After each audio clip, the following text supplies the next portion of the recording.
साथियों नमस्कार, मैं गणेश शर्मा आपके अपने YouTube चैनल RIS गणेश में आपका स्वागत करता हूं, अभिनंदन करता हूं, इस्तकबाल करता हूं।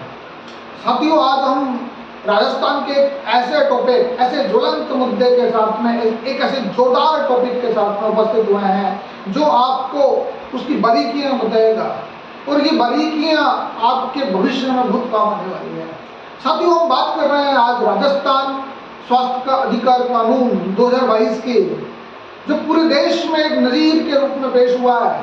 ये पूरे विश्व में एक उपलब्धि के रूप में पेश हुआ है। ये पूरे विश्व में एक सानी के रूप में पेश हुआ है, जिसका विरोध आज हमारे चिकित्सा समुदाय के लोग कर रहे हैं, लेकिन वो ये नहीं जानते कि वो क्या करने जा रहे हैं। हे ईश्वर, उन्हें माफ करना कि वो नहीं जानते कि वो क्या करने जा रहे हैं, इसलिए हम उनको माफ कर देते हैं, लेकिन इस वीडियो में उनको माफ नहीं करने वाले हैं। साथियों, आज हम बात कर रहे हैं राजस्थान के स्वास्थ्य का अधिकार कानून 2022 की, जिसे राइट टू हेल्थ एक्ट 2022 भी कहते हैं, RTH एक्ट 2022 भी कहते हैं।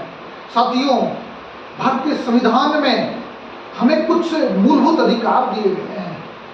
संविधान ही नहीं, मानव अधिकार के रूप में हमें जन्म से कुछ अधिकार प्राप्त हो गए हैं, उनके बारे में आपको जानना जरूरी है।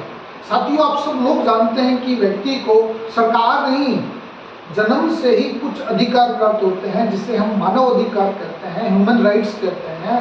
इस ह्यूमन राइट्स का उल्लेख संयुक्त राष्ट्र संघ ने भी किया है, और इस संयुक्त राष्ट्र संघ के साथ में जब भारत का संविधान लागू हो रहा था, तो हमने इन मूल अधिकारों को इन मानव अधिकारों को मूल अधिकार में डाल दिया, और मूल अधिकार में डालने से एक हमारा संवैधानिक संरक्षण हो गया कि हमें इन्हें मूल अधिकार के रूप में, मानव अधिकार के रूप में ट्रीट करना है। इसी में एक मानव अधिकार की मैं बात कर रहा हूँ आपके सामने, जीवन जीने का अधिकार, निजी जीवन की स्वतंत्रता, हमें जीने का अधिकार मिला हुआ है साथियों, क्योंकि हम मानव है और मानव होने के नाते हमें ये अधिकार मिलना चाहिए। इसके लिए राजस्थान सरकार ने एक अद्भुत प्रयास करके अनुच्छेद 21 के तहत हमारे नागरिकों को स्वास्थ्य का अधिकार दे दिया, जिसका विरोध गाए बगाए हमारे चिकित्सा समुदाय के लोग, डॉक्टर्स, नर्सिंग स्टाफ, सभी लोग कर रहे हैं। अब मुझे पता नहीं क्यों कर रहे हैं, क्या कर रहे हैं, लेकिन एक बात ये जानते हैं कि जिन लोगों ने चिकित्सा और शिक्षा को पेशा बना रखा था, वो पेशा एक तो राइट टू एजुकेशन ने खत्म कर दिया, और दूसरा पेशे को राइट टू हेल्थ खत्म कर देगा। साथियों, राइट टू एजुकेशन के अंतर्गत आप सब लोग जानते हैं कि जब से RTE एक्ट 2009 लागू हुआ, तो निजी कॉलेजेस को, निजी स्कूलों को, निजी स्कूलों को 25% गरीब लोगों को मुफ्त पढ़ाने का आदेश दे दिया गया, निर्देश दे दिया गया, उनके लिए प्रावधान कर दिया गया। उसी तरीके की व्यवस्थाएं राइट टू हेल्थ में तो नहीं है, लेकिन बहुत सारी चीजें नागरिक होने के नाते हमें पता होना चाहिए कि राइट टू हेल्थ में क्या क्या प्रावधान किए गए हैं, और इनका विरोध ये लोग क्यों कर रहे हैं, ये भी हमें जानना है कि हमारे समाज के दुश्मन क्यों बने हुए हैं। तो साथियों, आज हम बात करने जा रहे हैं राइट टू हेल्थ एक्ट की, जिसको आप सब लोग जानते हैं कि ये चिकित्सा और स्वास्थ्य विभाग राजस्थान सरकार द्वारा विधेयक पेश किया गया था। चिकित्सा व स्वास्थ्य विभाग राजस्थान सरकार के द्वारा। अब आप सब लोग जानते हैं कि इस विधेयक को सरकारी विधेयक के रूप में राजस्थान के चिकित्सा और स्वास्थ्य मंत्री श्री प्रसादी लाल मीणा द्वारा विधानसभा में पेश किया गया, और इस विधानसभा में जब पेश किया गया तो पिछली बार इस विधेयक पर कुछ समस्याएं होने की वजह से, कुछ जटिलताएं होने की वजह से सेलेक्टिव कमेटी को भेजा गया। उसके बाद में ड्राफ्ट तैयार हुआ, और ये आज कानून का रूप धारण कर चुका है। 20 मार्च 2023 से ये लागू हो गया है, क्योंकि इस दिन विधानसभा ने इसे पारित कर दिया है। इसका उद्देश्य है साथियों, अस्पतालों में मरीजों के उपचार के लिए, अस्पतालों में मरीजों को उपचार के लिए मना नहीं करना। मतलब अब कोई भी हॉस्पिटल किसी भी व्यक्ति को उपचार के लिए मना नहीं करेगा। यह इसका उद्देश्य है। प्रथम वचन के माध्यम से यह उद्देश्य रखा गया और इसको जब द्वितीय वचन में राजस्थान के विधानसभा के सदस्यों ने माइन्यूट विश्लेषण करके इसमें प्रावधान किए गए, उन प्रावधानों के बारे में हमें जानना जरूरी है। पहला प्रावधान है इमरजेंसी। इमरजेंसी में यदि कोई व्यक्ति दुर्घटना ग्रस्त हो जाता है और उसे नजदीकी अस्पताल में लाया जाता है तो कोई भी हॉस्पिटल उसे पुलिस कार्रवाई के नाम पे, फीस जमा कराने के नाम पे मना नहीं कर सकेगा। और यदि वो व्यक्ति फीस देने में असमर्थ है तो उसका फीस का खर्चा खुद राजस्थान सरकार वहन करेगी। इमरजेंसी में इलाज करना, और यदि वो जो मरीज है, यदि मरीज खर्चा न दे तो राज्य सरकार द्वारा उसका पुनर्भरण करना। देखिए साथियों, ये लोग बात कर रहे हैं कि नहीं जी हमारा तो हित प्रभावित हो रहा है। अरे आपका हित कहां से प्रभावित हो रहा है? सरकार आपको पुनर्भरण कर रही है, लेकिन लूटने नहीं देगी सरकार। इसलिए यह ध्यान रखना है कि लूटना नहीं है। इसलिए यदि कोई अभी तक 10,000 रुपये में किसी मरीज का इलाज हो जाता था और हमारे चिकित्सक लोग, हमारे समाज सेवी लोग 1 लाख रुपया उससे लूट लेते थे। उसकी गाड़ी कमाई को इन लोगों के द्वारा वो सौंप दिया जाता था एक्सीडेंटल में। अब भारत राजस्थान सरकार के जो कारिंदे हैं, जो अफसर, वो चेक करेंगे कि 10,000 रुपए का ही खर्चा आता है जी इसमें, तो 10,000 रुपये करेंगे। एक तो सबसे बड़ी समस्या इनको ये हो गई है चिकित्सक समुदाय को। दूसरा इसमें ये किया गया है, राज्य स्वास्थ्य एवं शिकायत प्राधिकरण का गठन किया गया है। इसमें 2 प्राधिकरण बनाए गए हैं। प्राधिकरणों का गठन के लिए एक तो जिला स्तरीय प्राधिकरण बनाया गया है और दूसरा बनाया गया है राज्य स्तरीय प्राधिकरण। साथियों, ये भी इनके लिए सबसे बड़ी टेंशन हो गई। यूं कह रहे हैं कि सरकारी विभागों की दखलंदाजी बढ़ गई है। साथियों, आप सब लोग जानते हैं कि जिले में जिला कलेक्टर सभी समितियों का अध्यक्ष होता है। यदि कोई चिकित्सालय निर्धारित अवधि में, निर्धारित प्रक्रिया के तहत इलाज नहीं करता तो उसकी शिकायत जिला कलेक्टर को ही की जाती है। जिला स्तरीय प्राधिकरण की अध्यक्षता डीएम द्वारा की गई है। इसमें कोई भी शिकायतकर्ता यदि अपने इलाज से संतुष्ट नहीं है तो वो जिला कलेक्टर को शिकायत कर सकता है और जिला कलेक्टर द्वारा उसे 30 दिवस में निपटान करना जरूरी है। 30 दिन में निपटान करना जरूरी है। तो यहाँ कोई दिक्कत नहीं है। अब कह रहे हैं कि दखलंदाजी, अरे दखलंदाजी तो करोगे ना। यदि आप पिछले 75 सालों में सही ढंग से काम कर रहे होते तो ये दखलंदाजी क्यों होती? आप मानव की गरिमा के साथ में खिलवाड़ नहीं करते, आप मानव की जो गाड़ी कमाई का पैसा नहीं लूटते, तो ये समस्याएं क्यों आती?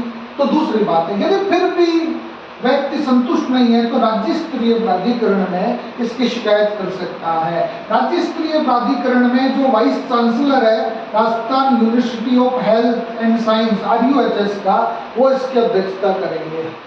तो ये राज्य स्तरीय प्राधिकरण में आप इसकी शिकायत कर सकते हैं। यदि आप इनसे भी संतुष्ट नहीं है तो पहले तो ये प्रावधान था कि इनकी शिकायतों के विरुद्ध आप कहीं नहीं जा सकते, लेकिन अब ये कह दिया है कि इनकी शिकायतों या अपील के आप कर सकते हो, सिविल कोर्ट्स में आप जा सकते हो। ये डॉक्टरों की हड़ताल के बाद में राजस्थान सरकार ने लचीला रुख दिखाकर सिविल कोर्ट्स में अपील करने की बात की गई है कि आप अपील कर सकते हैं कि, लेकिन अपील भी है कि नियमानुसार, प्रक्रिया अनुसार होनी चाहिए। अब तीसरी बात, इनको जो समस्या आई है, 2 समितियां गठित की गई है साथियों। एक तो लॉजिस्टिक कंप्लेन समिति, लॉजिस्टिक कंप्लेन कमेटी। ये लॉजिस्टिक कंप्लेन कमेटी क्या काम करेगी? और एक चौथी कमेटी की गई है, treatment and protocol committee. Treatment and protocol committee. अब साथियों इन कमेटी का रोल हम जानते हैं। इन कमेटी के रोल में हम ये देखेंगे कि जो आपके लॉजिस्टिक कंप्लेंट कमेटी है वो इमरजेंसी की परिभाषा तय करेगी।